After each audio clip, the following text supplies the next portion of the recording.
just to be safe, get nice and cozy with this. Just bring it up pretty close, I'd say. Yep. There's some water there if you want some Okay. water. Okay.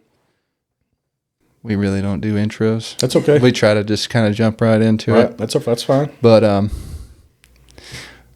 I see you on Facebook, Mm-hmm. and I see that you're running for town council. And Right. the first question that I wanted to ask personally, just curious, is why would you run for town council? What would inspire you to run for town council? There's a few things that inspired me to run. I wasn't initially going to run. I had a few people mention it. Over the years, people have said, you should run for town council. You should run for mayor. You should run for county commissioner or whatever. And I'm like, maybe. I don't know anything about it. I've never ran for a political office or anything like that. I don't know the ins and outs of the technicalities that go with it. You've got committees and you've got, spending and receiving money. And I'm learning all that right now on a crash course, essentially. But this particular decision to run, of course, I did not put in during the filing dates. A couple months ago, you had that window to file. Was this just due to some indecision? Yeah, I'm like, well, there's never, at least lately, there's never really been a whole lot of people running for positions to make it a big race. It's almost called before the voting starts. Yeah. Just like with this one, you have 6 seats that are open, if I'm not mistaken, and you had 6 candidates. Well, Yeah. So I'm going to interject here because this is something that I've been trying to figure out. right. Town council terms, they're not staggered. I thought at one point they may have been. I don't know if that's changed, but I know something happened maybe with like a partisan election switched to nonpartisan, and I don't know if those staggerings changed during that. I don't know. Okay. But it seems odd to me that all the seats would be up at once, but I guess that is the case. Okay. So 6 seats are open. Right. And then we were discussing. Now, if I'm You didn't- incorrect, somebody can correct me, but I'm not. No, I'm pretty it's sure fine. that's what it is. It's fine.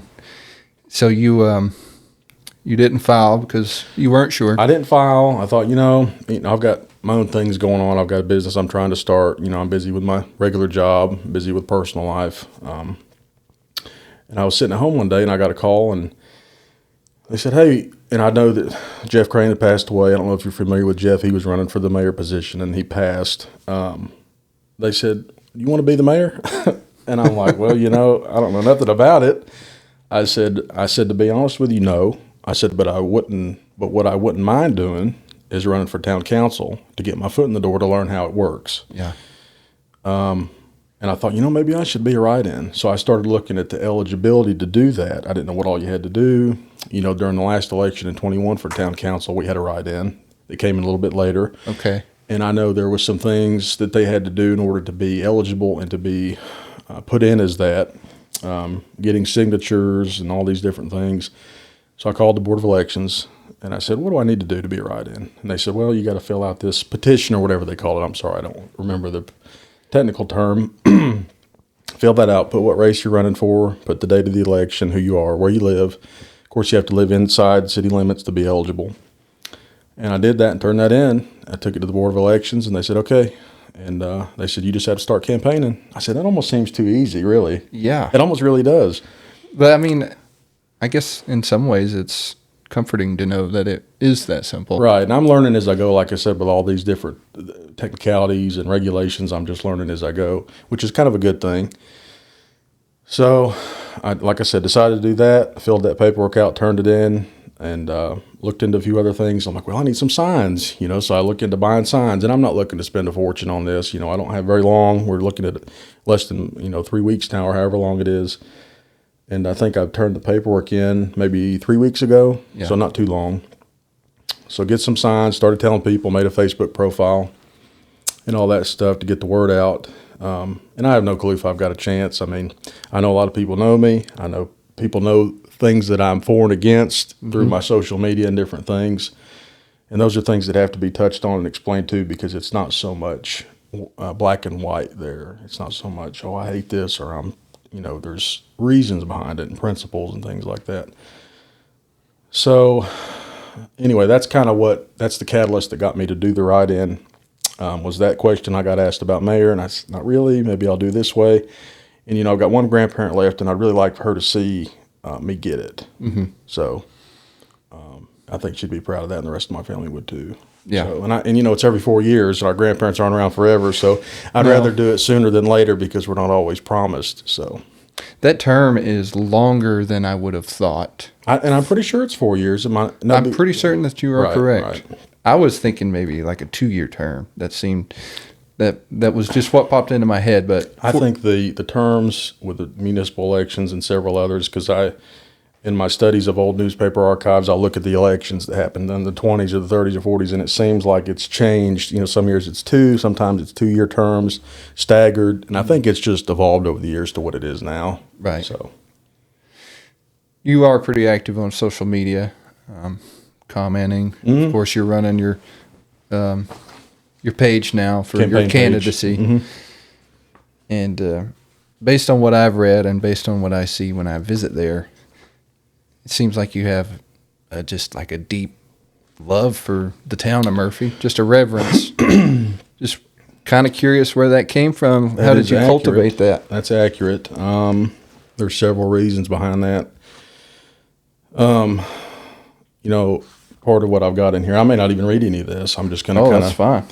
The main reason, I guess, you know, I was born in Blairsville, like a lot of the people around our age were. The hospital here in Murphy at the time may not have been as good or been delivering babies, so they just took them to Union. Mm-hmm.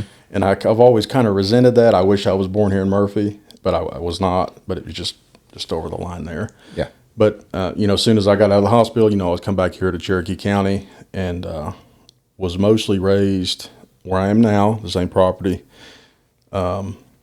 And being raised there and being in my family for so long and having my grandparents raise me half the time between my parents and them. And then hearing their stories, and like I said, that house, see, the house there now was built in 69 because the old family homestead burned in 58. Okay. Burned down. It was an ancient house, but it had a lot of our heirlooms and artifacts in it, and they all burned up. Pictures, World War II take-backs from my great-grandpa, they're all gone. But the newer house still had a lot of things in it that my family had collected, and some of my great-great-grandparents' stuff, great-grandparents, and I would go through as a young boy. I'm talking, you know, 6, 7, 8. You like to explore as a young kid. Oh, yeah. And that house was perfect for that. And I guess you remember an I Spy book, oh, yeah, reading in school where the house, yeah, it's just all these things. That's how it was. And for a kid, that's very exciting and interesting.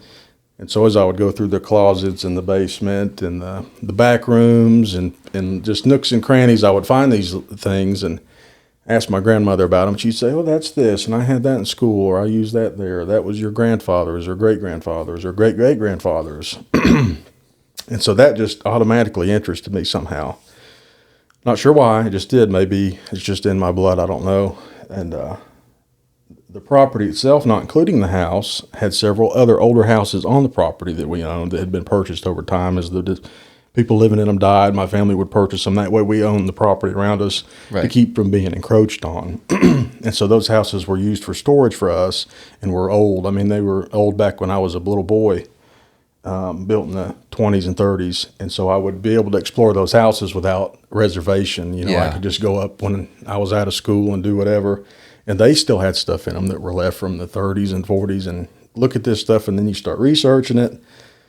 And then when my grandmother would tell me about her grandfather and her daddy, World War II veteran, and her grandpa was the deputy sheriff here, and all the adventures he went through and things he did, it just was interesting. It was like reading one of those adventure books, you know, story time.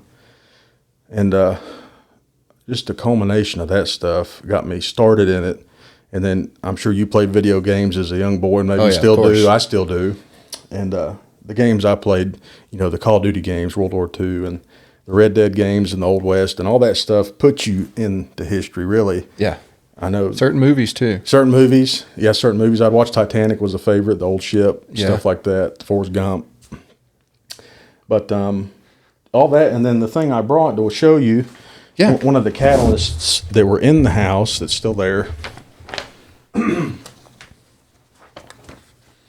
So this was from a house on that property. This was a decoration. This was a gift from my grandmother's grandfather to her that he had obtained.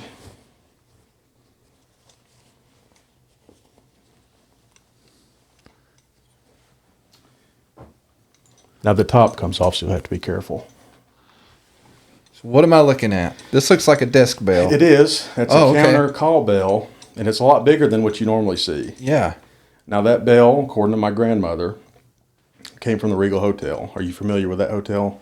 Heard about it? I've heard about it, but I couldn't tell you which building it was in. Okay. So you just... And I don't know why it's separated. That thing is probably 150 years old, to be honest with you. Wow. And we can ring it, actually. I don't know. Yeah, I was trying to... camera can get down here, but... Oh, I see. But anyway, so that bell sat on a piano in the foyer of my grandmother's house, on a little dolly, or doily, whatever you want to call it. And I would ring it, and I'd say, Grandma, what is this? And she'd say, Grandpa got that out of the Regal Hotel. Yeah. And I said, well, tell me about Grandpa. And she'd say, well, he was a deputy sheriff here, and he was a wheeler dealer and had businesses. And, you know, when work was scarce around Murphy during the Depression, he moved to Ohio and worked in the steel mills and was a deputy sheriff up there and just to support his family. And then eventually came back to Murphy. But the hotel itself sat where the Murphy Art Center is, which is a big topic of my discussions. And yeah, I'm going to interrupt you just a second. I just Yeah. want to make sure we can hear you if you want to pull it a little closer. So, So the Murphy Art Center, that's where the hotel was. sat It's on not that the same corner. building. No. Not the same building. So the hotel sat there, and it was built in 1910 by a investor and businessman from Asheville. Okay. And he was actually born in between, if I'm thinking right, Candler and Canton, North Carolina. There's a river called the Pigeon River, and he was born in that area where his family had been for generations, and his last name was Smathers. Now, that's not a local name. You've never heard that name, No. Smathers. Sounds like that Simpson villain. Right, but that all comes in with me finding out about this, and it rolls into this, and I researched this. And not long ago, I thought, you know, I've got photographs that show the hotel, right, and that shows the name Smathers at the top, right, with the year it was built, like old buildings used to have. There's still some in Murphy that have names on them. And I thought, well, who is this guy? Why does nobody have a picture of him? You know, I was on the museum board 5 years. You know, I never saw a picture of this guy.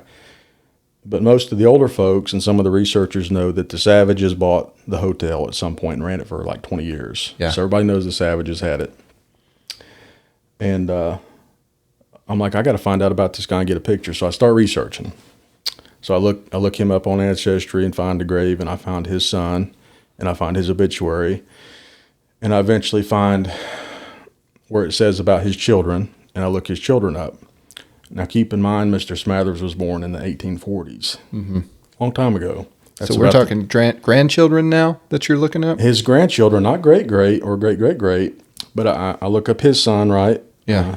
He was born in 1882, 1884. I find his daughter. She was born in 1930. Excuse me if I'm wrong. I think it was 38. Yeah. She's still alive. Okay. So I'm like, wow, I've got to reach out to her and see if she has a picture of this man that built the hotel that, you know, started my love for history. And so I start researching, and I find an address, and I find a phone number, and I call and don't get anything. Well, I'm not really getting anywhere. I'm kind of hitting a dead end. I'm trying to contact her children. I'm not getting anywhere. So I write a letter, I type it, and then sign it. I type out a letter, who I am, why I'm looking, what I know, what I'd like to know, and I mail it. So 2 or 3 weeks later, I get a phone call, and it's her. And I said, well, you know, my name's Cameron. I said, I'm researching this hotel. I think your grandfather built it in Murphy in 1910. And she says, I have no idea about my family being in Murphy. But it was a fact. And she had no clue Really? about it. So, you know, if I hadn't have done that, she would have never known Yeah. about her grandpa being in Murphy. That's crazy how much is lost in just 2 generations. And so, you know, the hotel burned around 78. There was a terrible fire. So where were we? Talking about the hotel and it burning, right? Yeah, so was this lady a Smathers? Yeah, her maiden name is Smathers. And her daddy and her grandfather and her family in general are a huge name out where she lives toward Candler. Yeah, I was going to ask where she lived now. And she still lives on the same property. Let me go back a little bit. So as we were talking about the hotel here in Murphy, she says, well, you know, my family had a hotel here where I'm at, and it was called the Turnpike Inn. Turnpike Inn. Now, the Turnpike was the community where it was at, right? Like Unaka or like Great Creek. It was just the community's name. And Turnpike was a stop for the railroad that had a watering trough for the train, you know, to put water in it to make steam, and the big barrel. And so her great-grandfather was named Turnpike John. Okay. So he was a entrepreneur type fellow born in the 1820s. Turnpike John. Turnpike John, yeah. So And it's it's like a all Buffalo true. Bill type It's all thing, true yeah. stuff. And man, if you read the books about him and the story on him, it's just like out of a movie. But he was an entrepreneur type fella, so he builds this hotel for men to stay coming on the train in the 1860s. And then he has a general store nearby and almost makes a small little town of his own. There's a post office there, a general store, hotel, blacksmith shop, and he does everything himself with his sons and his family and daughters. And his wife was a huge help, and without her, he wouldn't have been able to do it. But anyway, so he builds the hotel in the 1860s, and then in the 1880s, he enlarges it. He adds on a whole other wing with a walkway connecting the two. Anyway, she tells me all about this stuff, and I said, well, I've got to meet you, and I've got to get these pictures of Mr. Smathers. His name was Jasper. J.C. Jasper? No? J.L. Jasper Lafayette Smathers. Sorry. I've always been partial to the name Jasper. Jasper Lafayette was his name, and I'll send you some pictures if you want to put in here, and it'll show the name at the top of the building so you can saw it. Okay. Anyway, and we got to talking, and long story short, she actually came to Murphy first with her daughter. And when she came here, she brought pictures of her family and brought me some stationery from the Turnpike Inn, original stationery that I've got now. And I took her and showed her where it was at, and we took a picture with the bell in that location. And I told her I wanted to write up an article for the Scout to put her in it because nobody would have known. If I hadn't cared that much about it to research it and reach out to her, she wouldn't have known, her family wouldn't have known, nobody would have known who did it or why. And so I just felt proud to be able to do that. And anyway, so it all really connects back to that bell. To the bell. Yep. How did your grandmother get the bell? Okay, so her grandpa, Henry Rose was his name, R-O-S-E, like Townsend Rose Funeral Home, same family. Like I said, he was kind of a wheeler dealer and bought and sold things and had different little shops and things. And basically the hotel before it burned was kind of run down and things were stored down in the basement. And I guess they had some kind of like clearance sale or blowout sale to get rid of the furniture and the furnishings. And or maybe they said, hey, come up here and get it. You know, this would have been in the mid-'70s or late 60s or whenever it would have been. And so he went and got, I don't know how much stuff, lots of things, furniture, lamps, beds, decorations, and then sold a lot of it and kept some, the better things. And so that bell was one of the items he had saved from the hotel, and I assume it was stored in the basement with everything else. But if you look in the rim of the bell, there's actually inscriptions in it. And almost like ink has been written in there with dates, and it's hard to read, though, but you can see it. Wow. I'm seeing a 1914 here. Yeah, 1914, and then there's a patent date of 1856 in there somewhere, if I'm not mistaken. So I don't know how old that thing is. I know it's well over 100 years. But, you know, like I said, that bell could be 150 years old. And it could have very well came from an older hotel to the Regal and been used, because it looks like it's been run over. The base is bent, but there's no telling what stories that thing could tell. Yeah.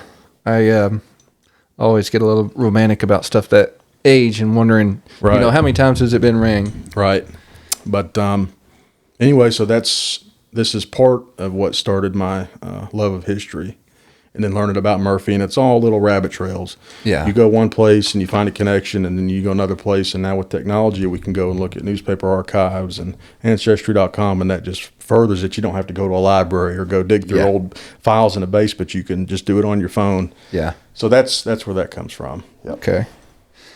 Well, if anyone follows you on social media, it's very clear that you and I'm proud of all have that. a deep love for the city or the town. Right. And all that, you know, part of the reason I take everything so personal that I see happen in town, whether it's good or bad, is because of all this stuff. And a lot of people don't realize all this history and things. And then when things are tore down or things are painted over or things are placed over stuff, or they try to put a sculpture up that means this, but really we need to put one up that means something more meaningful. You see what I'm saying? That's why I get that's so a perfect segue, actually. Because my next question was, and on our show, we want to tell the truth, and I want to know your opinion, but we don't ever want to divulge in disparaging. I can't think of the word I was going to use, but it was smart. Do you have any issues, and if you do, with the current town council or the town councils of the past, just decisions? What do you stand behind there? Well, I know that there's been decisions made, and this is going back decades and decades. I mean, you can keep going back 60 years if you want to. I know certain decisions were made. Back in those days, things were not as historical in town because it was back then. Yeah. And I know, if the buildings were tore down or, things were revamped without knowing that it would hurt them in the future, the old buildings. And back then it was just modernization and progress, just as it is now. And they just didn't know. Yeah. If you don't know, how can you prevent or act? You have to know first. And I hope that's part of the reason I would like to run, is to be able to give these viewpoints to other council members or the mayor or the townspeople or investors or whoever, just to give them my point of view, because not everybody has it. But once you have it, you'll understand, oh, that's why he thinks that way. And maybe he's onto something, because, we're not always going to be here. It's going to be our kids and grandkids and great-grandkids. We have to leave something for them to appreciate. So preservation's a big Preservation is a big thing. So with the current council and former councils, I think they all care about Murphy. I think they all want to do the best. But my issue comes in really with the Main Street program, and I think I don't know what that is. I know that I've seen the term, but I don't know what it is. So it's I don't know the exact terminologies for these things, but it's a state-funded and administered program that towns can get into to help restore and bring their main streets back to life. I mean, you go to some towns that just like tumbleweeds rolling through. Yeah. And that's not what we want. And luckily, Murphy has pretty much sustained throughout each decade pretty good. And not really dried up. I know we've lost factories and mills and plants and the railroad, different things like that, and it's hurt us, but that's just, every town feels that, unless it's a huge city that just keeps their factories and railroads and things. But Murphy did not on a lot of things. It was outsourced or sent overseas, cheaper production, the whole story. And it's not just Murphy. No, it's not. It's a lot of places. I know sometimes I'll think, oh, this is just Murphy, and I'll start looking at other towns, and I say, well, it's really not. Yeah. But then that's when it comes to your people that make the decisions and that run the towns. They have to be aware of these things and these different point of views in order to take the right steps, or say no to this decision or yes to this, or say, well, let's change this decision to better fit what we really want. I don't want to be selling out to the highest bidder just because of the money. Mm-hmm. I don't want to be doing things because everybody else does it, just not to get any pushback. Because I don't care to get pushback. I don't care to say no if I don't feel that it's the right thing to do. And it's not just decisions made for us today, but for the future. I think everybody wants to do the best job they can, but I think, this Main Street program, and I was at the first meeting of it at the fire department. When was this? When did it get brought into effect? 4 years ago, approximately. 3 to 4. Something. Is this nationwide, or is it a North Carolina thing? I think most states have something similar, but in North Carolina, it's called the Main Street Alliance or the Main Street something. Okay. And I should know more, but anyway. No, it's all right. So we, and I wasn't even, because there was people invited to this meeting, and I think you kind of had to sign up for it. Well, I just kind of showed up. But I had a friend there that had signed up, and I said, well, you kind of take me in as like your +1 so I can be part of this, and they did. And I'm like, oh, this is great. We can get the buildings restored. We can get businesses back into town that we need, and it'll be great. We can revitalize the downtown, which it wasn't doing terrible anyway, but just anything to help. Funding, resources, architectural resources, designers, things like that, investments. So anyway, the meeting gets going, and there's somebody there from the state representative, and each town, as far as I know, has their own director of that program locally. Okay. Yeah. They live there, and they help direct it and do the things like that. Well, it had 3 different committees, and the committee that most fit what I would want to do was called the Appalachian Arts and Culture Committee.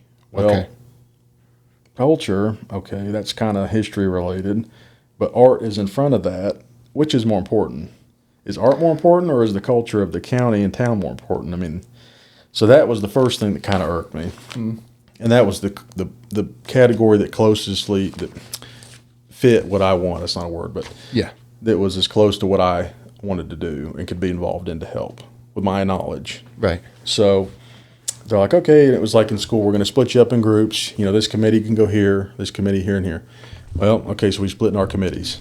Well, in the committee was one of the, I don't know if I want to call him an official, one of the leaders of the Murphy Art Center was there. And they, said, hey, we've got this great idea, this grand plan. I've been planning it for years, put a lot of time and investment into it, and we're going to unveil it right here. Mm-hmm. And I'm like, oh, what could this be? And so they did, and it was called the Murphy Art Explosion. And I'm like, oh, I just cringed. Yeah. I'm like, come on. And so they said, So would that have been Max? Yeah, the Max, okay. MAX. And they wanted to do print posters. And let me touch on this. I don't hate art. I appreciate art. It was one of my favorite classes in that school right there. Yeah. I was one of the only kids picked to go to the folk school on a scholarship for free to take all their courses because of my love for art. So I have a past in it, but it has to be done and balanced correctly within a town when you decorate it. Do you feel like art is best when it's relevant? It depends. I say that because I feel there has been some maybe pushback on arty, and maybe some people saying it seems irrelevant to the area. It's relevant only in the fact that in most wooded sections of the country, you've got a Bigfoot creature. Yeah, I mean, people like to talk about it, and I get it. I love the cryptids and all this stuff. Yeah. But, a Sasquatch or a Bigfoot or a Yeti or an Artie is not specific to this area. We've got many other, and I know they tried to connect it with a Cherokee legend. Let me look in my notes here. There is a Cherokee legend similar to a Bigfoot, but it is not exactly that. Yeah. And I don't even remember how to pronounce it in Cherokee. Where is it? I believe it's Sul-Kalu, the Cherokee legend, roughly translating to slant-eyed giant, or he has them sloping, referring to his eyes being sloped. Oh, okay. And he's a large, hairy creature. I mean, you could say that's a Bigfoot. But, I did a little bit of research on that legend, and there was, part of it says, oh, he was the legend of hunting, and you had to, say a prayer to him to have a good hunt. And another part said that he was the spirit over storms, okay, and things like that.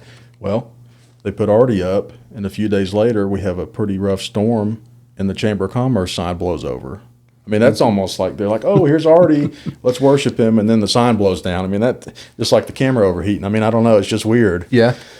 So, I just feel like, and this is not a dig at the artist. He may watch this. I think it's a well done carving for what it is. Mm-hmm. I don't think it fits Murphy, and I don't think it should be a permanent installation. And I think we could do something more relevant and that everyone likes. Because if you look at local TV4, they're another great interviewer, and they do interviews and document things and the county commissioner meetings and different things. Shout out to them. They did a post about Artie. Over 600 comments. I don't know if you're familiar. No, I'm not familiar. Who did the post? Ralph Robinson over Local TV4. So Ralph put it up, or Local Mm-hmm. TV4? Well, he's over Local. That's his thing. Right. And it's on his page. It's still there because I just looked at it, and it had over 600 comments. Wow. That's a lot. That's a lot of interaction. That's a lot of voices. That's a lot of opinions. Do you like to sort by controversial? That's what I do. Right, yeah. No, you can't do that. But if you look on there and go through it, there's a lot of opposition against it. And like I said, it's not that we don't like the artist or we don't think it's a impressive work of art, because I'm sure it is. I couldn't do it. But I just think it causes too much, what's the word, just division. Mm-hmm. There's already enough division as it is between locals and people that move here, newcomers, transplants, whatever you want to call them. There's already enough division as it is. We don't need things to accentuate that. We need things to bring us together as a whole community, locals and newcomers, because the town will not survive without either one. And so things like that, and it's almost like they do it because they know it gets a rile out of people. You think so? I think so, because of things that have been said, and it's just the general attitude that I've personally, this is my personal opinion, and I've said it before, just the way they push things and the way that they advertise things, and they want to be relevant, and that's fine. That group and groups like them, they want to be relevant here and be accepted, but that's not the way to do it. You can't plaster the town with all of your art and take it as your own canvas. The whole town's not your canvas, I'm sorry. The town itself needs to be the artwork. The buildings, the streets need to be clean and orderly, the sidewalks, the flowers, the trees. That's what people come here. Oh, look, it's such a beautiful town. Yeah. But when you cover it in artwork, it's not that the artwork's bad, but you're distracting from that. You know, we've got 2 huge art centers. They're some of the biggest buildings and footprints in town. There's plenty of room for the art. Mm-hmm. You've got the Folk School Center that's come in there on Peachtree Street, art related. You've got three places really for art. I just don't feel like it needs to be over the entire town. And that's where you come in, and I know people hate this term, ordinances and regulations, but you've got to have some. Murphy already has them. Murphy's got bylaws, if you look at them, 100 pages of ordinances. Now, whether they're enforced or enforceable or whether they need to be updated, that could be looked at. And that's something I'd like to do if I win this seat.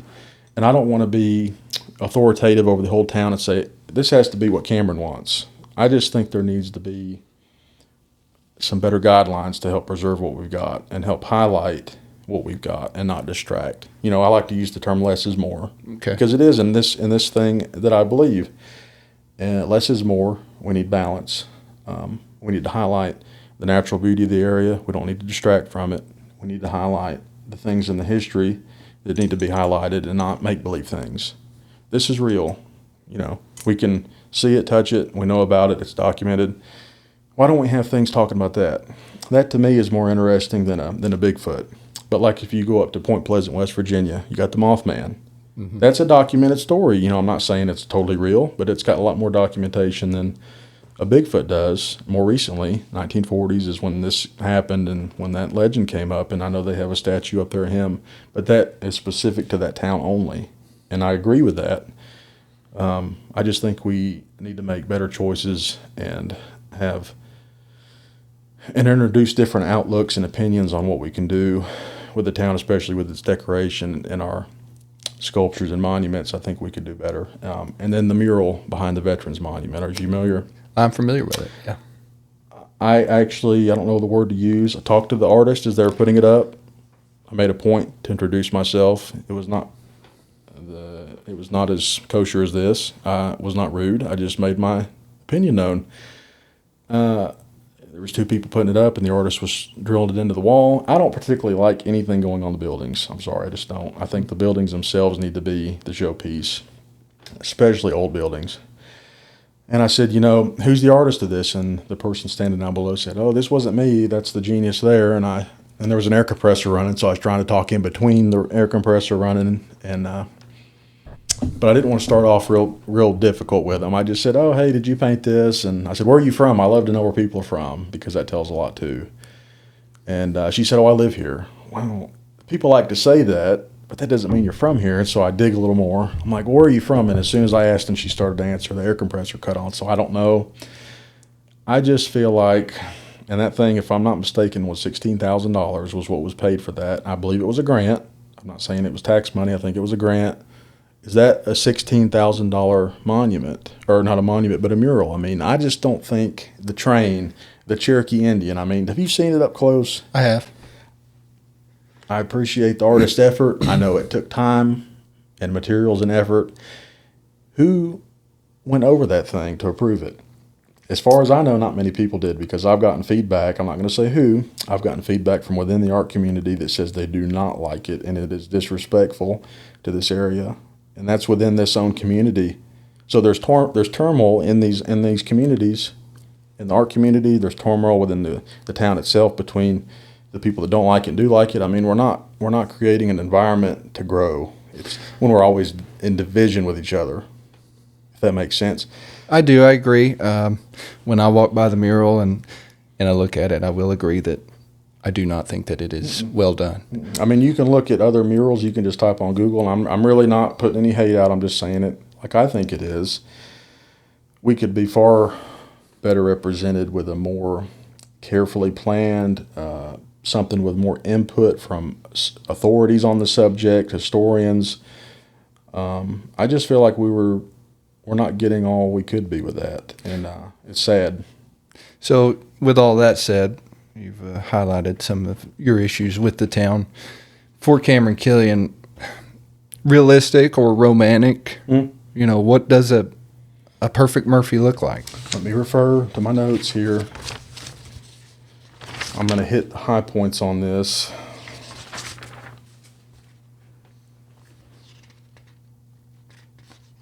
Let me find it.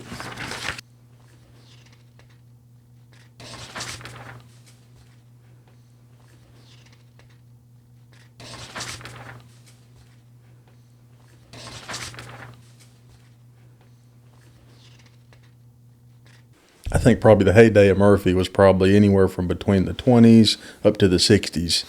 And I think in the 60s is kind of when it started going downhill. And I think pretty much in a lot of America, I mean, it's subjective and each person has their own different opinion. But I think in the 60s is when things started kind of taking a turn for the worst. Those hippies. Yeah, well, yeah.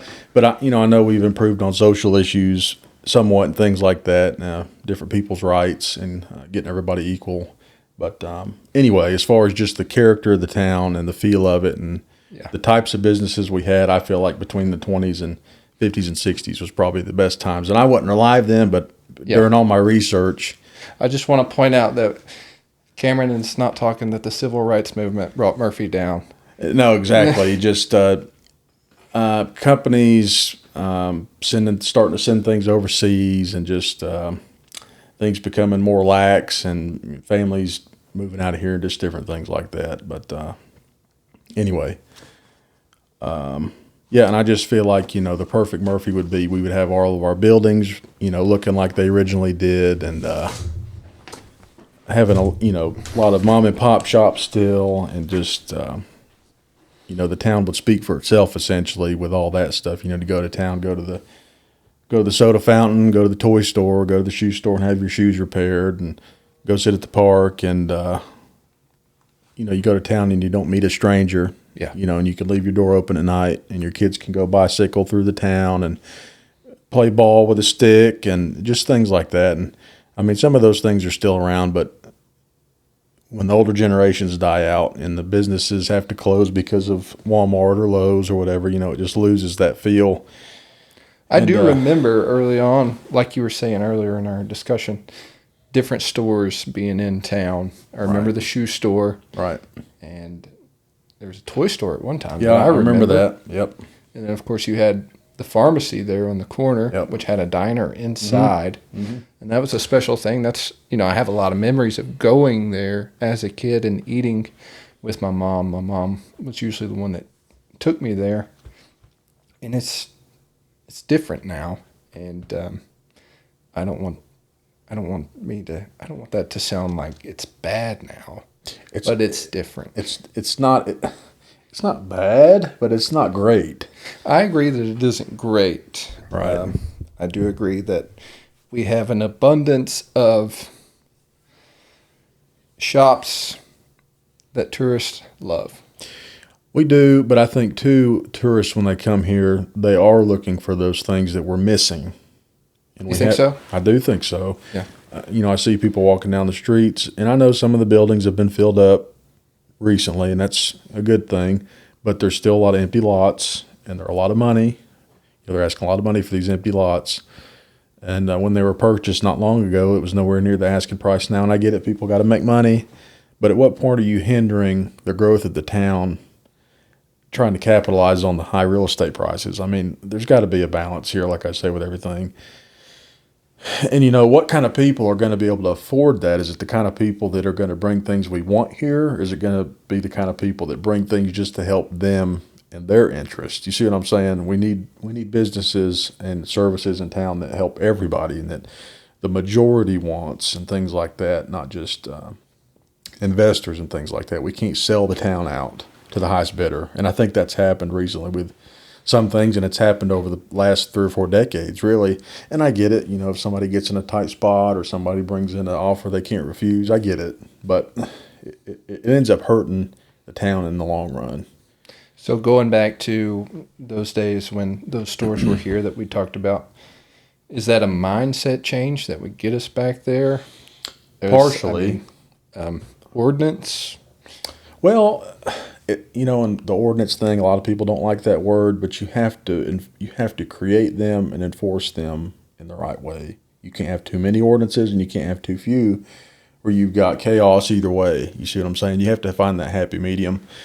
But, you know, it's hard. Like I mentioned, the mom and pop shop's going out. It was due to the older people passing away. Younger people didn't want to take it over, wanted to do something else with their life. And then you've got the conglomerate businesses, Walmart and Lowe's, the outsourcing, the competitive pricing. You know, used to you'd have, you know, two old gas stations across the street from each other, and they'd both keep lowering their prices until they were selling the gas for what they paid for it, you know. But there's no competition anymore because, well, there's actually too much competition with Walmart and the bigger stores. And I get it. I shop at Walmart.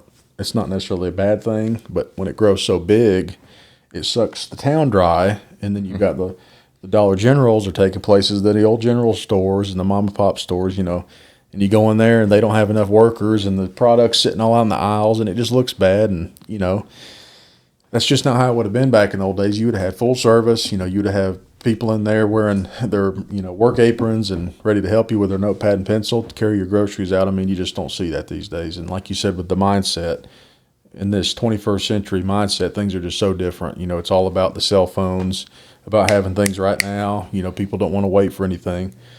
And anything worth waiting for takes a little while usually, and takes time to build that. And, you know, that's like these old businesses that were around for decades and decades, some even 100 years, and, you know, they're gone now. And Murphy used to have so much stuff, you know, with the factories and the plants and the stores and the services we had, you know, the shoe store. That guy had been in business since probably the 60s. Yeah. And the machines in the back of his shop, Mr. McDonald, come out of the Regal Hotel. And when it burned, the machines were saved and took to that place where me and you remember, on Tennessee Street, the little narrow building. In the very back was those machines that he would repair shoes with, and they came out of his first store that was in the Regal Hotel on the bottom floor. Okay. So it's harder to do these days. And, you know, if you have a store, a clothing store, a shoe store, or any kind of store that sells a good or a product, well, you really want to buy American-made if you can, but all the products have been outsourced. And if you do find American-made, it's a lot of money usually, because the cost of paying wages here is higher, and the quality may be higher, but price points, you know, that goes with Walmart and Chinese-made goods and things like that, and they're able to buy in bulk and sell things for as low as possible because they've got the capital to do it. And a small business is not going to have the same capital, not even close to a big store. Yeah. And it just makes it hard. You know, if I just had unlimited money, I wouldn't buy myself boats and cars and houses. I would build these buildings back in town, and I would get people, help them jumpstart. If this guy wants to have a shoe store, well, here's your $100,000. Just take it, and do it. You want to have a toy store? Here you go. You want to have an ice cream shop? Here you go. I was glad to see that H&H Sports is still in business. Yeah, and it's a local guy. Yeah, and then we have two clothing stores next door to each other. We have like a women's clothing, and then we have like a baby clothing, and then we said this off camera, but we have a great theater. The theater, I think, needs a lot more love and attention. You know, people with Netflix and things like that, it's hurt the theater business. And I'm personal friends with the owners of that theater, and they actually run the theater in Andrews, too. Shout out to Andrews Cinema and Hen Theater. You need to support them if you can. And I've actually worked a couple shifts in there making popcorn and helping them get the moviegoers through into their seats. And I tell you, that's fun, just being part of that business that's been here so long. And, you know, back to the Main Street thing where they help get grants and stuff like that to help the town. Well, I think one of the crown jewels of Murphy that still exists is that theater. And I really would like to see, instead of grants for murals and things like that and QR codes, I'd like to see a grant for the facade restoration of that theater. I think that would be great. That would. And I don't know of anybody that would be against that. Oh, that would look good if they could maintain the aesthetic. Right, and it would have to be carefully planned. It would have to be approved by people that are certified and knowledgeable of it. It couldn't just be willy-nilly. I mean, it would have to be a pretty good restoration of what should be there, and get the lighting fixed up, make it nice, make it safe, and that would really draw a lot of people to downtown. But another thing, and I've talked to business owners, you know, when they have these events downtown and these art walks and these things where there's alcohol, I get it, that's good for some people, but it's not good for everybody. Now, I'm not sure if there's a alternative location that those could be held at because, the people, certain businesses, the days that the events are held, and I get it, it's not every day, but, in this economy, you really need to be doing business about every day to help that bottom line and pay your employees. Whenever the events are held, it kills business all day for certain businesses in town. When the streets are cut off, nobody's going to these businesses. The theaters have told me this. People try to go in with alcohol because there's drinking at these events. They try to go in, they're harassing the employees. I mean, it just makes it hard for them. And I don't know if there's a happy medium. Like I said, if there's another area they can do these events, if they can do them at the park, if they can do them down toward the depot and leave the main streets open, that's maybe something that could be discussed. But, if you look on social media, 9 times out of 10, it's not always what it seems. And I'm not saying these events don't help artists or they don't help certain people or they don't bring foot traffic to town, but I'd like to see how much art is sold, how much revenue is boosted with these events, or is it just people milling around and looking at stuff? I mean, are we actually getting something good out of this, something positive and helping people pay their bills from this? I'd just like to know if that's something that's happening. Yeah. But, the theater, we've got H&H going again with a local guy running it. They're getting new blood into that, young blood, and that goes back into the town. At some point you're going to have an influx of young blood and new mindsets into the town government, whether it's me or somebody else. If I get it, great. If not, that's okay too. But I think I've got a lot of finding people your age, my age, even younger, in agreement with your ideas? People, we're about the same age, and then our generation, we're from the same generation. But I think I've got a little different mindset than most people my age. I don't know if I'm reincarnated a couple times. I don't really know. But I feel like when I could sit down and talk to somebody like you or whoever, I can produce something for them to see from a different point of view and maybe open their eyes up to something. And even people older than me, I mean, and definitely younger than us, because the generation below us is all about the phones and the TikTok and the memes and all that stuff. Sometimes it's unfortunately hard for them to have a conversation because when you're always on your phone, you don't have face-to-face contact and you're just not sure how to go about it. It can be damaging. But I just think, if we could get back to some old-fashioned values and characteristics in the town, I know there's going to be bars, and that's fine because guess what? If they're not able to come get a beer in town, they're going to go down to the next city and get it and spend their money there. So I get it. It's a revenue thing. People like to do it and drink. But we have to be careful with how we promote it, especially when young eyes and minds are looking at it. When the town says, oh, come and have a shop and sip. Come and drink and shop. I mean, I just don't feel like that's a good image for the town. Okay. When kids are walking around with their parents and the parents are drinking wine and walking along the sidewalks, I just don't think that's a good image for Murphy. I get it. Blue Ridge, Asheville, all these other towns want to do stuff like that. But I think Murphy needs to be its own special thing. We don't have to add anything to it. We don't have to take anything away. Just let it be itself.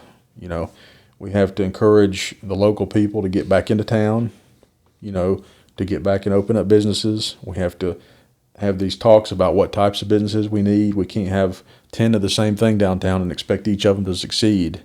You have to have, interesting things. You have to have things people want, and just stuff like that. So I feel like that's what I'm going to bring to the table if I got on the town council. I don't want to butt heads. I've watched the Andrews town hall meeting they just recently had, and I know they've got some differences up there. But I think, at the base level of that, I think they all truly care about the town, just like I care about Murphy. And sometimes tempers might flare because there is so much enthusiasm and there's so much care about it. And sometimes that happens. Yeah. But I don't want that to happen in Murphy or in Andrews. But if I got on there, I'm not just going to butt heads with everybody. I'm going to try to have a conversation and say, hey, well, what about this? Or what about this? Have you thought about this? Can we do things differently? Can we try to revert back to this way? Or do we need to, do it a different way. Yeah, that'll be interesting. And I just feel like maybe people might think if I get on there, it's just going to be turmoil, and it's just not. But you have to bring things to the light in order for them to be acknowledged and understood. You can't just sit idly back and twiddle your thumbs and say everything's fine, just do as you please. Make Murphy this way and just take it over with all of this. And people need to stand up and say something. You see what I'm saying? No, I do. I get what you're saying. And people need hopefully anybody in that council is standing up for what they believe. And hopefully. I think the baseline reason anybody runs is to serve the town and make the best decisions for it. But I feel like, if people think maybe the town's not doing great, here's this idea. We'll bring in these art events like all these other towns are doing. Let's do that because it works for them, right? So we'll do it. Or we'll put art everywhere because they're doing it. I don't think that's the right choice. I think you have to have all these different segments represented: art, history, culture, your eateries, your bars and your venues, your shopping. They all have to be represented in balance. I keep using that word. But if you have one segment that overtakes the rest, that doesn't help. And then you get people that their feelings get hurt. Like myself, I'll be honest, it hurts my feelings to go through town, and it hurts my heart to see the way things are. And, when I get up in my feelings and make these posts and stuff on Facebook, it's not to be mean. It's because it hurts. So I just like to see us go a different route. I don't want to annihilate art. I think it's a great thing. The world couldn't survive without it. It needs it. It lets people put their feelings on a canvas, and people love it, and they buy it, and it sells, and it's revenue. But we have to just equal it out in town. It's not equaled out. So you're feeling like there's too much of one thing. There's too much, and it distracts. Less is more. I think less is more. We need to accentuate the architecture, the decoration of the streets as far as the foliage and trees and flowers, and just making sure the streets are nice and clean. What about a street sweeper?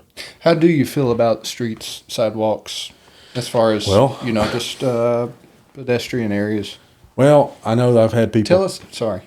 Yeah. What do you think about the new parks, roundabout? The pocket parks. Well, the pocket parks, I'm sure they'll look good. I know they're laying the brick and the pavers down. I've seen them doing that over the last week. I'm excited for the pavers. I love pavers. I think they're going to look good, but, people have complained, and I know some people love everything. Some people complain. It's just human nature. But I know some people have said, the roundabout is so small. Well, the problem with the roundabout being the smaller circumference that it is, when you go to get into it, there's hardly any room between each entrance and exit. You see what I'm saying? Mm-hmm. As far as the travel time. So when this person's coming in, within a second, they're already by this lane. And the old roundabout, the Bull Moose Pen was a lot larger. But back then, they didn't have pocket parks. It was extra parking in each of those corners. People would park. And then the edges of the roundabout would go into that. You see what I'm saying? So it had more... larger circumference right, roundabout. Diameter, circumference, and it was probably easier to enter and exit the roundabout when it was larger. And, of course, it looked a lot better with that rock wall and the fountain in the middle. And, when I first heard about this roundabout, I thought, man, it would be great if they recreated the old one. And people were like, oh, we'll put the old fountain back in the middle. And I thought, no, that's not good because people will literally run into it and destroy it. Drunk driving or just being vandals, they would. I know they would. So I thought, make a recreation of it and put that in the middle. But then they finally came out with the design of it, and I saw the size of it, and they wanted to do the parks and things like that. So that really limits your footprint of the roundabout. And so I've had multiple people say, when you're in it, you've got the right of way. Yeah. Not the person waiting, but I've heard multiple people I work with, they say they're in the roundabout coming up, and a guy will cut them off, flip them off, cuss them out. I mean, come on. I treat the roundabout somewhat like a four-way stop. Mm-hmm. So the one near Walmart. Right. Like you said, if I'm in the roundabout, I'm going, right. I'm moving. But if the roundabout's busy, if we got traffic on 3 to 4 of the different lanes, I try to be courteous. Just and, just take your time and don't get in a rush because it'll cause an accident. At first I didn't like it because it was the new thing coming up and it was the progressive thing. And I'm not saying I'm not progressive, but I'm more old fashioned than anything. But I thought, we used to have a roundabout, so I can get on with this, because we had one. And once I used it, I thought, man, I can get through town in like 30 seconds. But if you got caught at that old light, especially like say you're on Tennessee Street and say you are in the right lane wanting to turn right down toward the fire department, right? Mm-hmm. But let's say somebody's in that right lane going straight. You're stuck, buddy. You ain't moving. And that light could be there for 2-3 minutes. And what if you had somewhere to be? You're just waiting. Yeah. I said it before when I talked with Chad. I love it. Mm-hmm. And could it be bigger? Sure. Mm-hmm. But I love it for what it is. I think once people, and you're always going to have those people rushing. I mean, people fly to that thing to get into it. It's like a race. It is. And then, like some people would joke on Facebook when they did the polls about it, if they would set up chairs and charge admission and have popcorn, that would be a funny thing to watch. But I agree. Now that I've used it a bunch and I can see how it moves traffic through town, the roundabout and the lanes being cut down from 4 to 3 with a center lane. Yeah. That was one of the best things in extending the parking spaces out for the big trucks. That's helped. That helped. And that brings up parking. Parking in town. I don't know how many parking spots are in town, but I think it's gotten better. Mm-hmm. Still not great. Mm-hmm. It can be super busy, now, especially on the weekends. Here's the deal, and you know this. You cannot make any more land. No. You can tear some buildings down and put parking there, but the buildings in town, the lots are usually long and skinny. You're not going to get many spots. Now, I'm sure I'm not the first person, I know I'm not, to think of parking garages. But I've looked, and there's really only about 2 places you could put one. And my idea is, well, not mine, I'm sure I'm not the first, like I said, but just looking in the town without having to tear anything down much, the one spot would be, if you're going down Bill Hughes Avenue, the old Central Street, past the courthouse, as soon as you start to go down the hill, there's the town lot to the left. Yeah. It's kind of a triangle behind Chop House. I assume that could be a spot. I've heard that possibly the ground underneath is not very stable because there was an old house there and they tore it down and just backfilled it in. Yeah. I don't know if that needs to be looked at because the last thing we need is a 2-story parking garage being built that collapses. So that would have to be looked at by engineers and architects and things like that. But that is that spot, and then the only other spot would have to be a collaboration between Murphy and the county because it's behind the courthouse where the old jail was. That lot, which is gravel now that the bailiffs and the county workers use, that lot going all the way down the hill to the old dentist's office. Yeah. The dentist's office would have to be purchased. It's for sale. It would have to be purchased, demolished, and you could put down there where the dentist office is, you could put either 2 or 3 stories.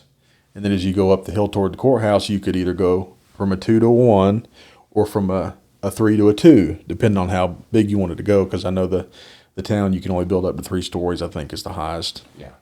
But those are the only 2 places I know of that you could put a parking garage. And I had some preliminary, very approximate costs of these that I plugged into a parking garage builder's website. They had, put the square feet, but how many levels it is, and we'll give you a base estimate between this range and this range, what they would cost. And I have no clue what in reality it would cost, but this triangular lot the town owns, I think it said between $2 and $3 million for a 2-story lot. And then the one behind the courthouse, it said between, we're talking if we did a 3-story to a 2-story between $5 and $7 million. But how many more spots are you going to get? I mean, that would probably help. And then 2, because I know the county doesn't want to give up their sectioned off lot behind the courthouse for their people. Okay, well, that's fine. You could have those 2 upper levels for just county employees, right? And those lower 3 levels or 2, depending on what configuration, would be all for citizens and residents and visitors could use those lots. And then, of course, you got to figure what are we going to do about, do we charge a toll? You're going to have to do something to help pay that off because it's a lot of money. I don't know what the town's finances look like. But like I said, I don't know how privy the council is to the finances. Right. Of Well, the town. they may know. I'm sure they go over budget hearings and things like that. But I'm certain. Yeah. anyway, like I said, the courthouse lot would have to be a collaboration between the town and the county because the county already owns that property, and then the senior center parking lot goes into the lot that would be used for the possible parking garage. So that one's more complicated than if the town just wanted to put one in that side lot behind all the buildings on Valley River Avenue. So that's the only way I really see to improve parking. I mean, unless you want to put in parking meters and limit people's time. You know, there was a time Murphy had parking meters back in the 50s and 60s. I know a lot of people wouldn't like it, but I just don't know the solution. Do you? What was I going to say? Do you see issue? The reason I'm bringing this up is because I walk the Riverwalk almost daily. Mm-hmm. There's so much litter, Right. and it's infuriating. And what can we do about that? So the litter, there used to be a fellow, he was a Vietnam vet, Chamberlain, I think was his name. Are you familiar with him? I remember a guy that was cleaning up town. He had a shovel and he was Right. working the curb. This has been I think his name was Gary a Chamberlain. handful of years ago. I don't remember. If I'm mistaken, I apologize, but I think he was a Vietnam vet, maybe armored division or something like that. Okay. And he made it his mission, very noble mission, to help clean up Murphy and Cherokee County. Now he's passed away, Okay. I was And- wondering what happened to him. and there was a couple that took over basically his duties and his mission. I've got them on Facebook. Can't remember their name right now, but they drive a Jeep and it's got a little rack on the back where they can put the garbage bags. Okay. And I think they may live up Hanging Dog, but the guy's a retired cop. I do know that, and it's him and his wife, and they get groups together, and it's called the Cherokee County Anti-Litter Coalition, I believe is what it's called. Okay. And they'll pick a different section each time to do. So say they'll do Hanging Dog Road, or they'll do Payne Street Boat Ramp, or they'll do Grape Creek, or they'll do wherever. They'll pick a section of road, and they'll all have their vests and their little picker-uppers, and they'll go through and pick the garbage up. But the problem is within weeks, it's back. The garbage is back. One of the very first times I went out with them, some of the people with the town were there with them picking up as well. Have they found pretty good luck in finding volunteers? I think sometimes they have more than others. Yeah. It just depends. I mean, but I know the time I went with them, it was down below where I live on Payne Street, and there might have been 15 people. I mean, the more people you have, of course, the faster the work is, the more you can get done. And I mean, we done a lot of work, and Payne Street's a terrible spot for trash. I mean, we've got homeless encampments down past the water plant now, and just the stuff on the river floating and then collecting on the shore. You know, when they lower the water, it just collects, and it's just human nature, unfortunately. The humans that don't care, but and then it leaves the rest of the people that do care picking up their garbage. So, Any other litter picker-uppers? yeah, I know the Rotary Club picks up. They have events where they'll post on Facebook and, hey, we're going to be here at this time. If anybody wants to come, wear a vest and help volunteer to pick up. So the Rotary, and then the Anti-Litter Coalition that I know of. There could be more. Those are the only ones I know of that they pick up litter. Looking at your notes here, I'm going to do some rapid fire. You got here elementary playground.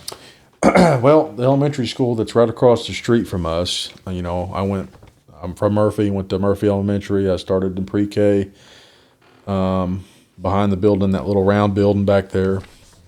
And that was fun. You know, we had the 25 or 50 cent ice cream days. But, you know, recess was one of the highlights of the day, the school day. Lunch, you had the foot-long hot dogs and the slushies, Yeah. and the apples cut in half with the red cinnamon sugar. I remember all that because Yeah. I love food. But recess, we would go out there, and they had those two, at the time, massive wooden structures with the slides. One was blue, one was orange corkscrew. I can remember. Yeah. And then the corkscrew slide underneath had a steering wheel, and that would be our pirate ship. I remember the wooden one nearest to the entrance of the school. Right, that had the orange slide. And then the one on the further end by the cafeteria had the blue slide. And those things, we would have all kinds of, we'd make all kinds of stories about them, and they would be a ship one day or an airplane, and they don't have them now. And I just feel like we need to work with the school board or whoever to get something similar built for these children to play on and grow their imaginations, because that was part of me growing up was those. I remember them so well. I can remember them like it was yesterday. I know the park there right next to the gym and the tennis and pickleball courts, they recently got a new structure. Mm-hmm. And, we talk about our children and that they're the future, and getting young people involved in things. And the sooner you can help grow their imagination and get them caring about where they're at and going to school and playing with others and sharing and respecting others, that's all important. And with the technology, I don't think there should be any phones in school for the kids. I'm sorry, I just don't. Now, a special circumstance, sure, but the younger you can get these kids involved with their imaginations and playing, getting out and recess, getting healthy, getting strong, falling and cutting their knee and learning how to get over that. That's part of growing up too. And I just think if we could get some nice, interesting, large play sets put back, I know you can't make them out of wooden nails probably anymore, but that's what those were. And if we could just get something like that, I think that would be great. I get it. Next item, Payne Street, which is, for people wondering, Payne Street is on the bottom of town. You got the dance school. You go across the bridge. Payne Street's on the left, like you're going down into what we call the backwaters. Right. I know they've done some work on Hiwassee Street across from the fire department. They put the tables in, got the dock put in, and I know I'm not the first one to have this idea, but I know it's been talked about Payne Street, kind of beautifying that area, because a lot of people go down there. But when I was a kid, you could go down there and not meet anybody that might harm you or see any drug use, but now it's a different story. You could go down there and camp, you could go down there and target practice past the water plant, you could go down there and four-wheel, fish, do whatever, and it's just not welcoming anymore, really. And I think if it got landscaping done in there, cleared out that area by the old rock crusher back to the right, put some tables up, put some maybe a camera or two. I mean, just for covering the town and liability and catching people vandalizing. I think Payne Street would be a valuable asset if they got it cleaned up, and that includes under the bridge that you cross heading out of town. It's covered in graffiti underneath. It looks rough. Yeah. And a lot of people like the homeless people camp under there, which I understand. They got to go somewhere. If we move them out of here, they're just going to go somewhere else. So that's kind of a problem that goes back into the mental health treatment and drug treatment and things like that. It's a lot more complicated than on the surface. Yeah, I'm going to go ahead and say I don't think we're qualified to fix that one right now. Right. That's kind of a team effort. But anyway, just, clean up Payne Street and maybe put something more family-friendly in there. People could go enjoy it, because we're going to hit Murphy's strengths here in a little bit, and that's the natural resources here and the beauty need to be taken care of and preserved and be able for people to enjoy them. Yeah. So. Boom. Cleaning bridges. The bridges, yep. Just like the bridges. Which bridges? Sorry. Which? Yeah. Well, I went on a walk last weekend at the park where the gym is and the new playground. That old bridge, that bridge is from the 40s. Okay, Steel and concrete. It's pretty rough shape as far as the paint chipping off and got some rust going on. And it's an old bridge. This is the walking bridge. The walking bridge. I think it needs to be looked at and inspected. I don't know who's responsible. I assume the town's partially responsible. Being pretty much a footbridge, I just think at least it needs to be maybe painted to help preserve the metal itself and just the appearance, really, because it looks pretty rough. Yeah, I like that bridge. And everybody remembers that bridge from a kid coming from the school to the playground or whatever. The bridge going over the river just below the post office, I know it was recently cleaned on the upper end, the concrete hand and the traffic guard rails, that was pressure washed. Underneath is covered in graffiti. Where the Riverwalk goes underneath, it's just covered in graffiti, and you can tell where it's been spray covered up, but it doesn't look that much better. I don't know if there's a paint remover that could be done or if there could be just a total coat of gray put over everything. It just looks bad. I'll tell you what, I walk down through there a lot, usually on my route that I walk daily. I'll come around and I'll go down the hill by the post office, cross that bridge, go down the stairs, go under the bridge. Yep. But I feel very unsafe walking down by the post office and then crossing that street and then get next to that Methodist church. Right. Because the curb is like this tall and those people fly. Yeah. Yeah, fly I through think there. they're speeding a little Speed bit. limit. Good thing you mentioned that. I don't even know if that's on here. Yeah, speed limit study for residential and blind curves. We've got some speed limits on some of these side roads in town that I think are too high, at least by 10 miles an hour. I know where I live right there by Payne Street. When you're coming off Texana Hill, people fly going down that hill. Yeah. And I'm guilty of it sometimes too. But I think it's 35 until you hit right where the school dance is. It turns to 20. Yeah. I think that coming off Texana, I think it needs to be a maximum of 30 miles per hour, if not 25. And I get it. People got to hit them brakes, got to slow down. But there's a blind curve there, and Yeah. there's 3 residences right in that curve, and I'm one of them. And I know people just fly through there. And then in town, instead of dropping to 20, they'll keep going 35 or they'll go 40. And I have I have noticed the Murphy Police Department's been putting people out there running radar, catching some speeders, and I appreciate that. I just think we need to have more of it when resources allow. And I think if Murphy PD sets a precedent, you will not speed in Murphy or you will get a ticket. It's simple. During the busy hours, during the morning, breakfast time, during lunch, and during dinner, town's packed. On the weekends, it's packed. People walk out from behind cars, don't look. Children, old people crossing the street. You know, people don't obey the crosswalks. People run over the crosswalk signs. People speed. You know, there's certain places if I'm traveling out of the town that I know this stretch of road is absolutely watched by the police, and I will make sure I do my best not to speed. And I think I'd like to see Murphy get that same reputation that you just do not speed in Murphy because, for one, it's the law and it's dangerous. Yeah. So speed limit study by my place, Conahita Street's another one, 35 miles an hour going up Conahita past the Learning Center. Too fast, I think. A lot of blind driveways. I think that needs to be lowered down to 25 or 30 as well. Looks like we got overgrown foliage and trees along the streets coming into town. Yeah, and I don't know if the town's responsible, if the DOT, the state, I don't know, but just along the guardrails, you know, you got the grass growing up. You've got back to the curve where I am. If you're coming around the corner, say I'm coming from town and I need to turn into my driveway. Okay. Well, I can't see if there's another car coming from Texana because there's trees growing up in the curve. Yeah. And if that was all cleared out, you could have a line of sight to be able to see. And there's another lady that lives just past me that is even in a more dangerous spot of that curve.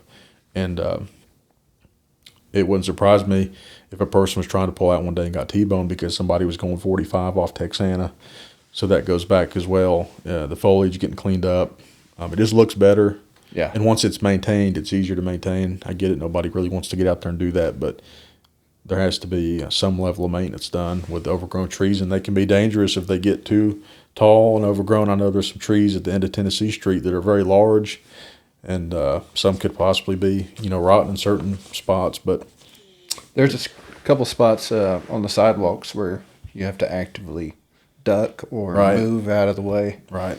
So that can be aggravating. Right, and it's not that's not a huge problem. We got bigger problems than that, but it's just a point that Oh, no, I You get know, I it. I thought get that- it. We're just trying to cover some Yep, bullet yep. points. Texana guardrail. right. So this is something working with the sheriff's office. I get to know about the wrecks as they happen through applications we have, and pretty recently there's been several wrecks off of that embankment there. If you're coming off Texana toward Murphy, Yeah.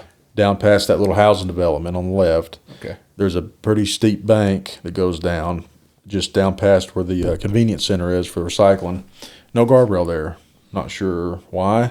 Don't know if it's just not been thought about or brought up. I just think there needs to be a guardrail put in. And I think when I did the figures, it was around 1,500 feet of guardrail that would have to be put in.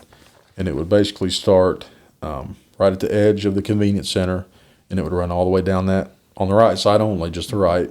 It would run all the way down, and there's a trailer there that someone lives in. It would have to stop there and then continue on the other side of the trailer down toward the very edge of the Texanico gas station property. Okay. And that would prevent people from going off, which they have done, either drinking and driving, speeding, just an accident, having a medical emergency.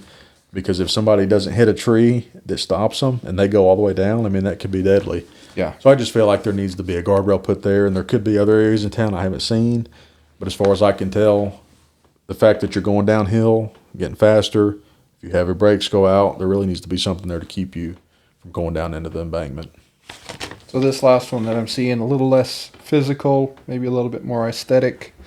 Town seal and motto. The town seal and the motto, it was probably around, if I remember right, 2017. They had a contest that was put out to anybody that wanted to enter to draw a town seal.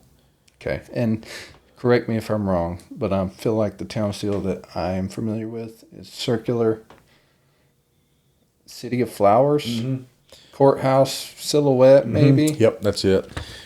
And I just feel like, and this isn't a jab at the artist of that. I appreciate anybody's enthusiasm and willingness to do something like that, but I just feel like it doesn't represent the town very well. I get what they're trying to go for, but it's not ever been the City of Flowers until that was created. It was never the City of Flowers. I don't know where that comes from.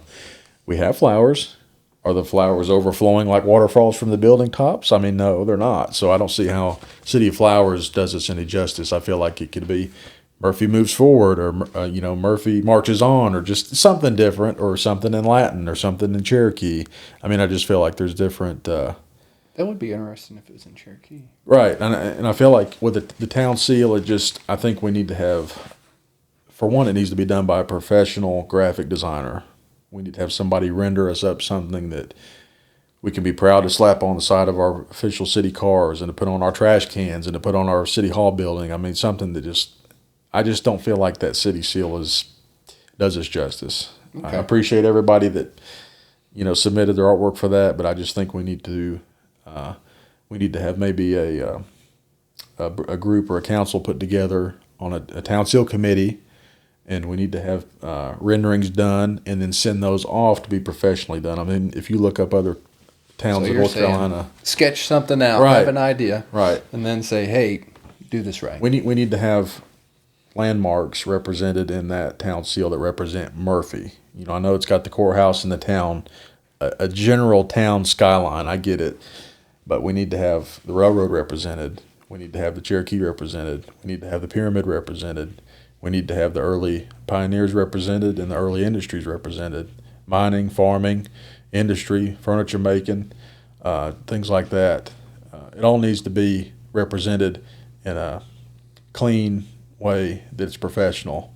And we need to really figure out when the town was actually formed. You've got different dates that people put. You got 1839, you got 1835, you got 1851. Which is it? Yeah. We need to decide on one that is actually the most documented and accurate. You know what we need to decide on? How to spell Kanahita. Right. Then you got people spelling Hiwassee with an A sometimes, depending on where you're at. But yeah, I understand what you're saying there. These are some excellent, topics for sure. Let's see, playground, Payne Street, bridges, and all that. Is there anything else? I have two more. Mm-hmm. So the next one, it's a little bit comical, but it's also serious. Mm-hmm. Why do you hate Artie so much? So Artie, it's not that I hate Artie as a Sasquatch. It's what he represents. Okay. And I'm not talking creatures or make-believe things or things people may believe in, whatever. But it's just the fact that when he was advertised that he was being put up, it was said it would be a permanent fixture in downtown Murphy. This represents the Cherokee. This represents, whatever.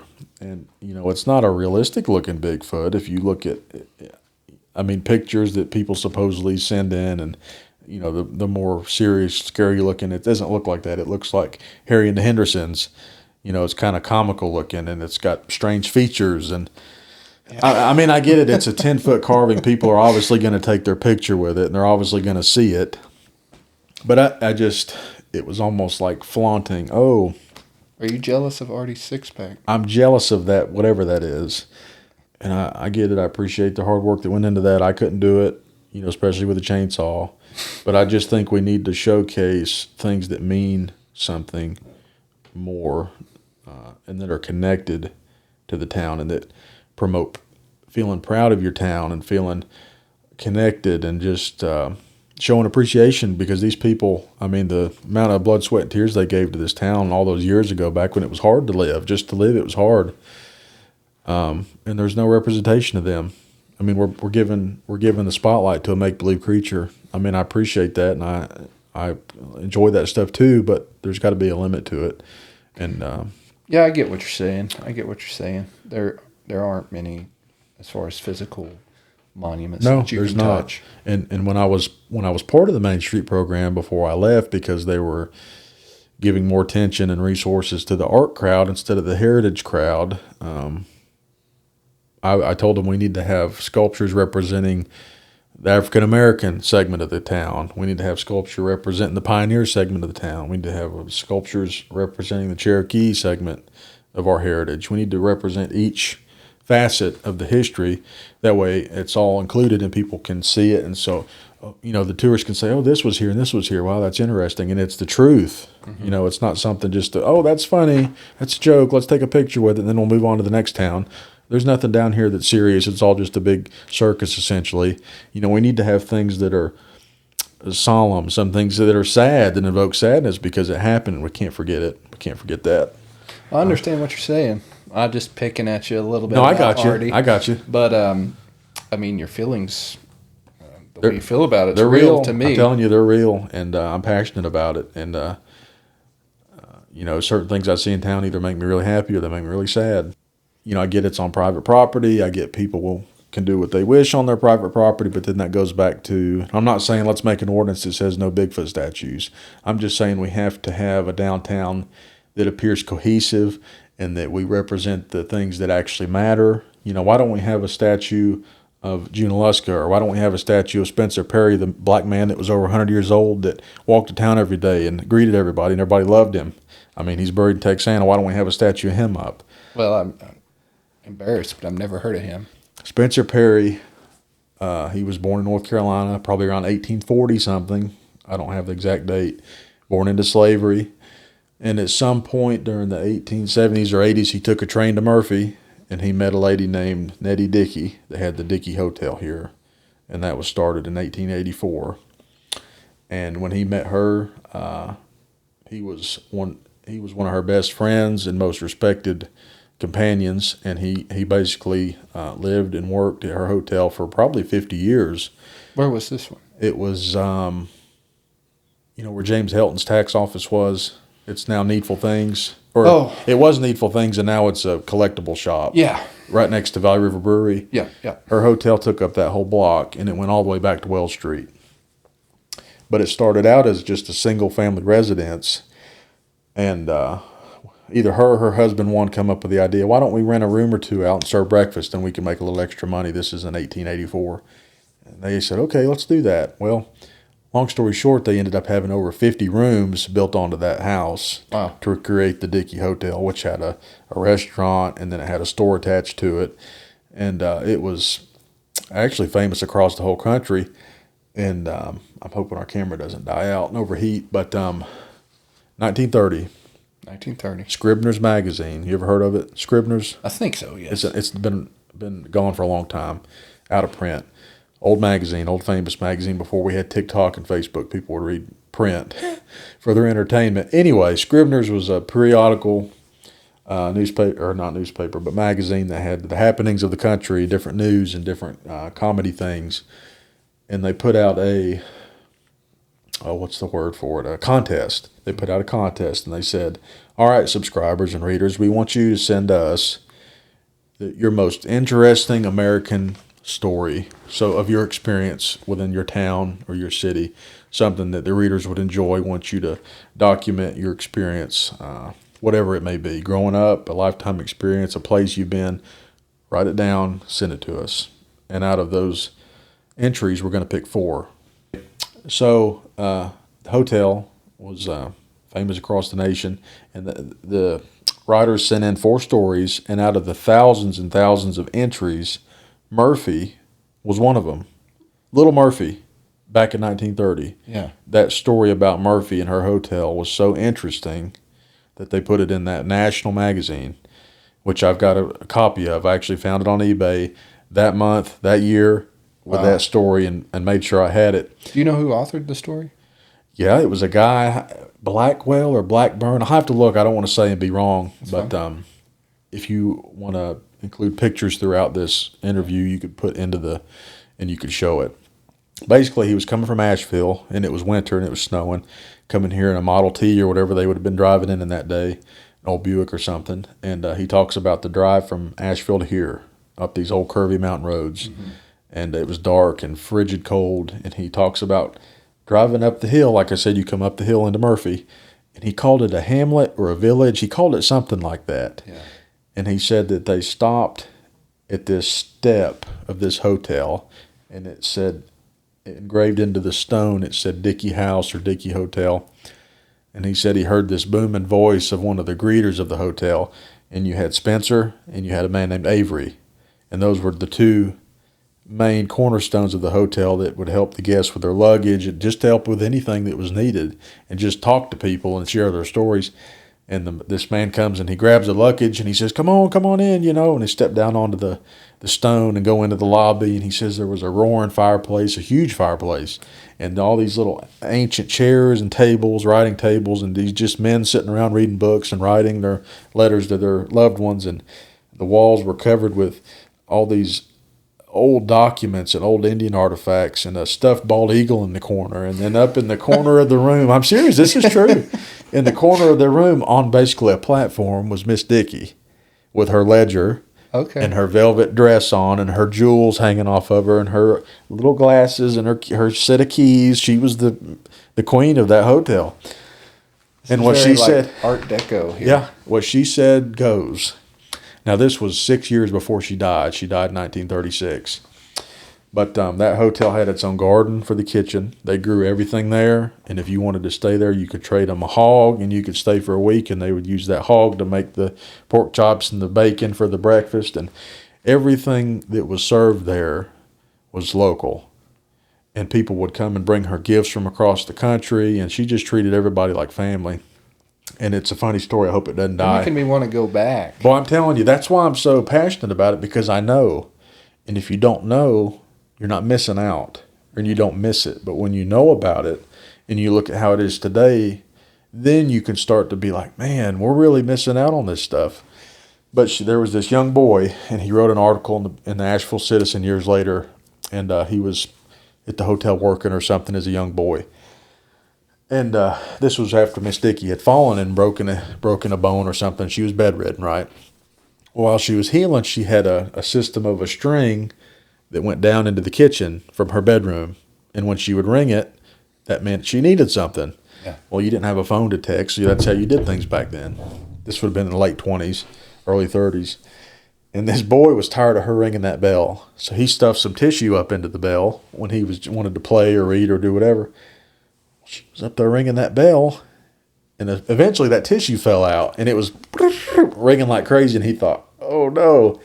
Well, he runs up there, and she says, boy, she says, if me and God call you at the same time, you better answer me first. That's what it said in this article.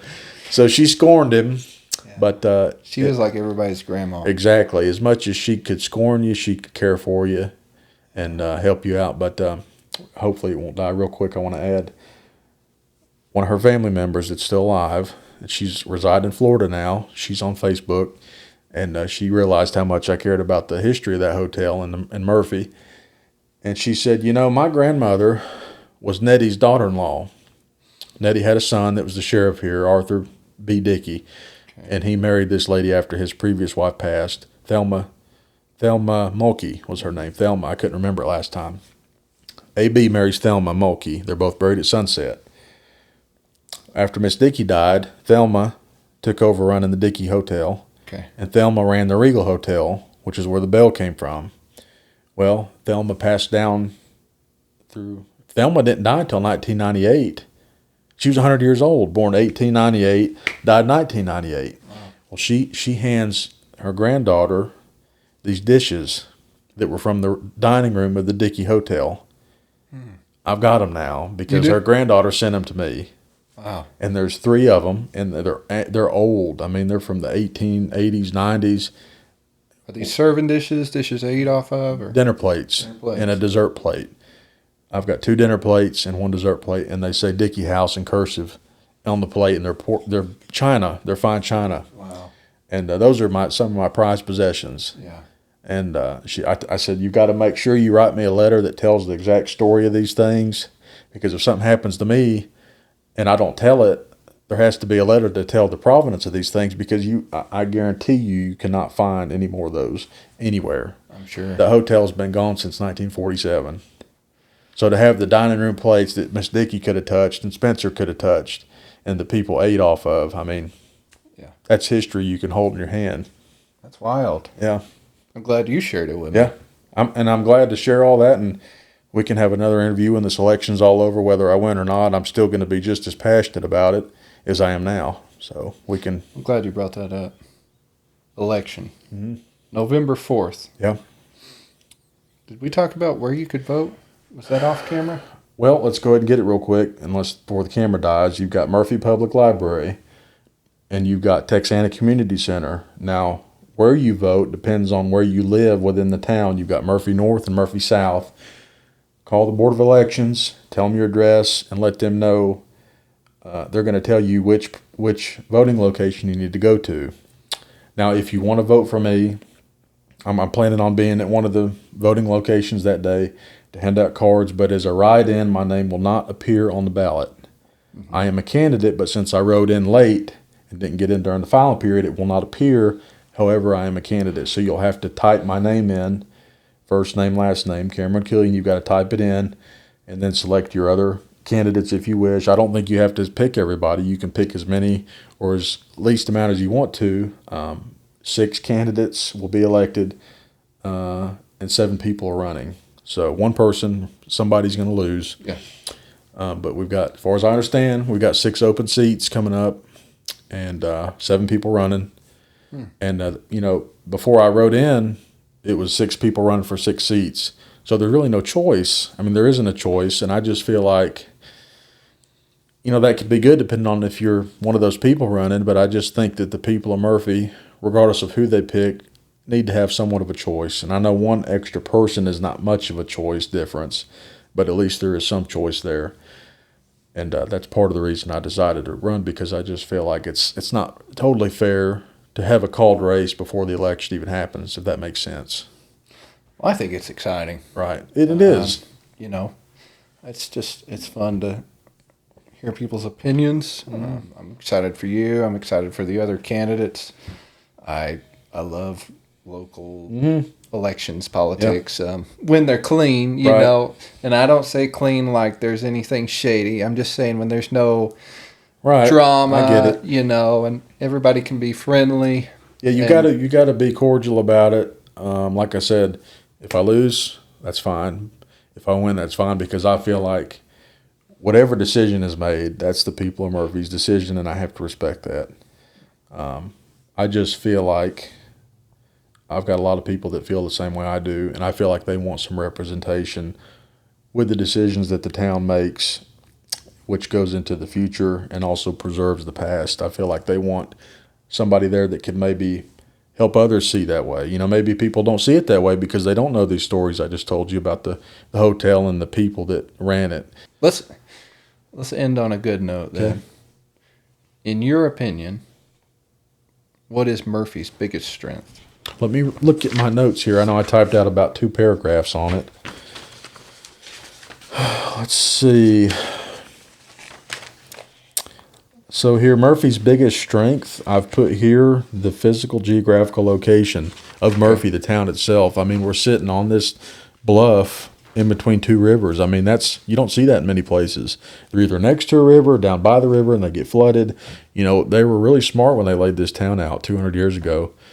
We're sitting high up. The downtown area, I would be hard to believe it could ever be flooded, the downtown portion. The lower parts by the depot I could understand, but the town is so high up above the rivers, it would be hard to flood that. And just coming up into the town, whichever direction you come from, the elementary school, Peachtree, the fire department, you're coming up to Murphy. It sits up on the hill, and that's just, you don't see that many places. And we really need to accentuate that with the way that the town looks. The few remaining historical buildings, we need to preserve those and restore them. Make sure the sidewalks and the the flowers and the trees and the light poles and the street signs, make sure they're all in good, nice, clean working order. Let's see. You know, we're surrounded by the mountains and other natural wonders, including our wildlife. The general layout of the streets, you know, they're all even. Mm-hmm. It makes a perfect town square. You know, if you're standing in the middle of town by the roundabout and you're just looking, it's pretty impressive. And what's impressive are the buildings and the look of it and the feel of it. And we really need to preserve and protect that. And we don't need to muddy it up with distractions. Another strength is our rich heritage that we've talked about this whole interview. Let's see.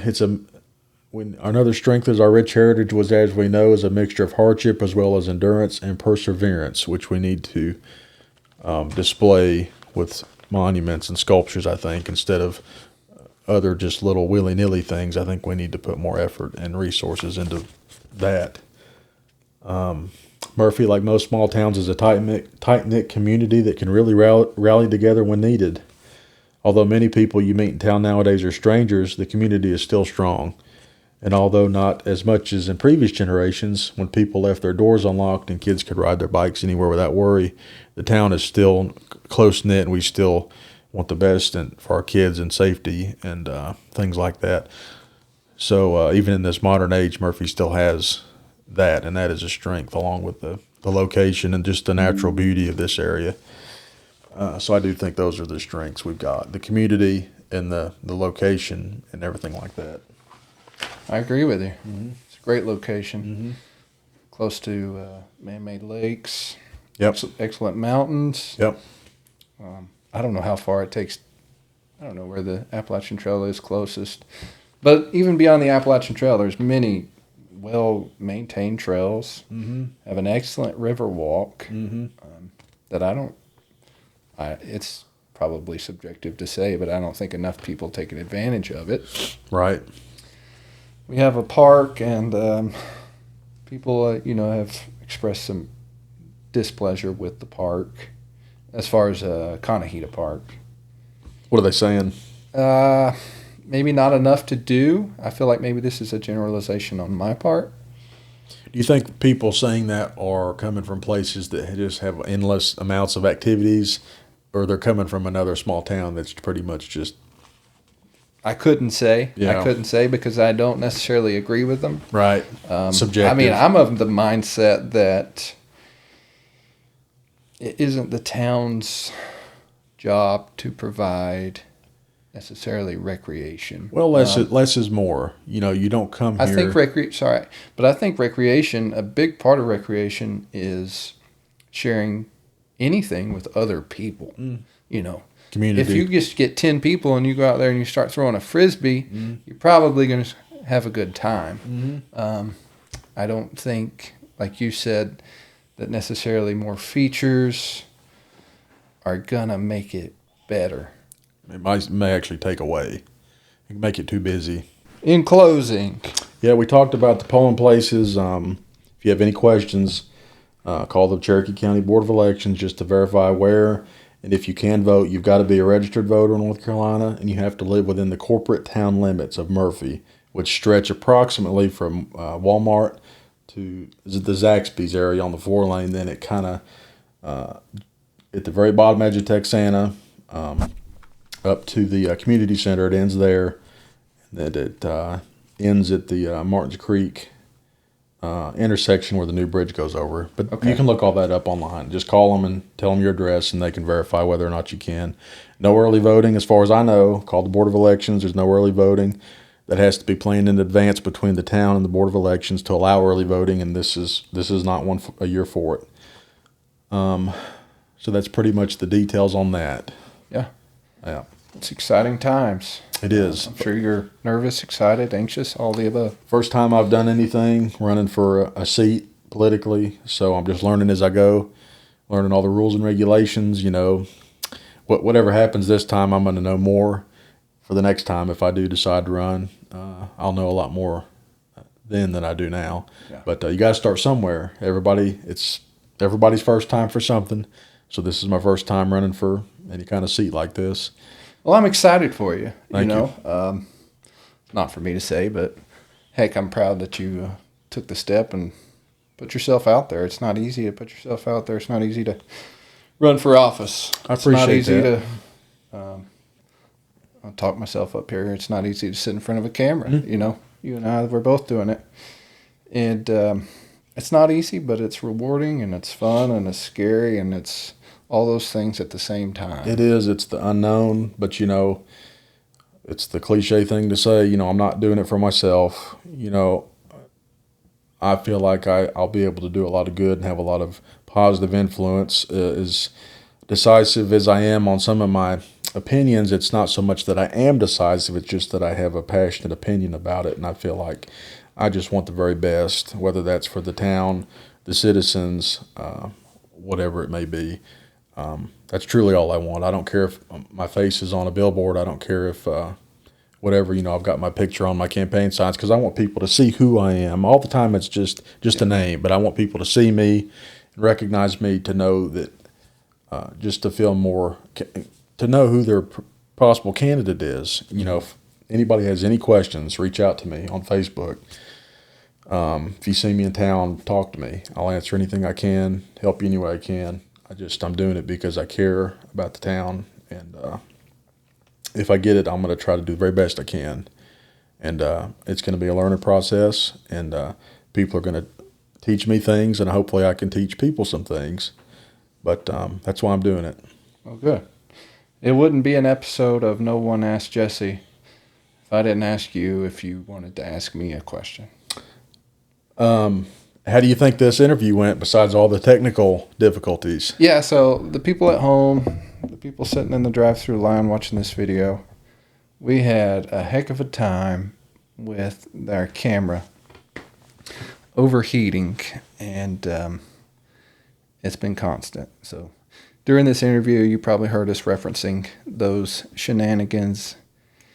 But this is the first interview that I've done with someone that was running for office in an elected position. And I walked into it wanting to be very careful with how I approached it. Mm-hmm. I didn't want perceptions to be that I was either putting you down or building you up. Neutral, yeah. I wanted it to be clear that, well, let me start over. Like you running for office, you're wanting to do a good thing, and you're wanting to provide for the people of the town, and that's what I'm hoping to do here. That's what I'm hoping to do when I set up a camera and like I trap someone in this small room, with me. I just want to provide something that's entertaining and informative, equal measures, for the people of the town. That's what I'm wanting to do, and it's not for personal gain. Right. I do get joy out of being in front of a camera. I do get joy out of trying to make jokes. But at the end, I just want it to be something that people want to watch. Well, I can appreciate that. And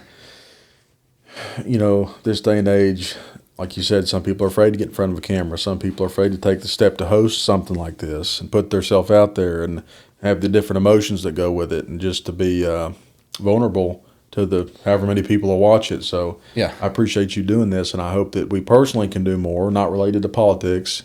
Once this is over, I hope we can do more, and I hope you can get grow your portfolio with different types of people, candidates. I'm hoping so. Businesses, just different people, and Sorry. I think it's a needed thing, and I appreciate you doing it. Yeah. At the end of the day, I want it to be accessible to everyone and to be informative. Well, people want to know what's going on. Everything's, you can't just read Facebook posts. You can't just, do this or that. Everything's got to have the bases covered, and this covers a lot of bases. I agree. And you get to see a different side of whoever it may be sitting here that you won't see just through a post. When you actually see people talking, whether it's through a camera or in person, you get a lot more pervade to you than you would just reading something on a screen So I think it's a good thing. Good. All Hey, right. I'm glad you came. Thank you. Thank you I'm so glad much for the you, opportunity. I appreciate it. Stopped in, and I always wanted to say this. We'll see you at the polls. Exactly. Get out there and vote. Thank you. Yeah, man. Thanks, sir. Yeah. We It got didn't it. die. We got it.